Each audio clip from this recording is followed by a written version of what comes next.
بسم اللہ الرحمن الرحیم۔ حضرت عروہ رحمہ اللہ ایک مشہور تابعی تھے، بڑے نیک آدمی تھے اور ہر وقت اللہ کے ذکر میں مشغول رہتے تھے۔ ان کا اللہ تعالیٰ سے گہرا تعلق تھا۔ ایک دفعہ وہ کسی کام کی غرض سے دمشق جا رہے تھے۔ سفر کے دوران ان کی ٹانگ میں ایک زخم ہو گیا جو بڑھتے بڑھتے اتنا پھیل گیا کہ ان کی پوری ٹانگ سیاہ ہو گئی۔ جب وہ دمشق پہنچے تو وہاں طبیبوں اور حکیموں نے زخم کا معائنہ کیا اور آپس میں مشورہ کیا۔ ان کا کہنا تھا کہ اب یہ زخم لا علاج ہو چکا ہے اور اگر جان بچانی ہے تو ٹانگ کو کاٹنا پڑے گا۔ حضرت عروہ رحمہ اللہ سے جب یہ بات کہی گئی تو انہوں نے اللہ کی رضا پر راضی ہوتے ہوئے کہا، جیسے اللہ کی مرضی، اگر اللہ میری ٹانگ لینا چاہتا ہے تو کوئی مسئلہ نہیں۔ جب ٹانگ کاٹنے کا وقت آیا تو حکیموں نے کہا، آپ کو بہت زیادہ درد ہوگا، ہم چاہتے ہیں کہ آپ کو شراب پلائیں تاکہ بے ہوشی طاری ہو جائے اور آپ کو تکلیف محسوس نہ ہو۔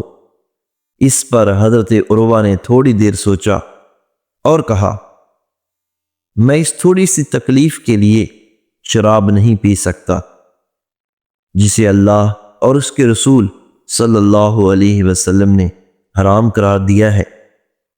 حکیموں نے کہا، یہ بہت مشکل ہوگا۔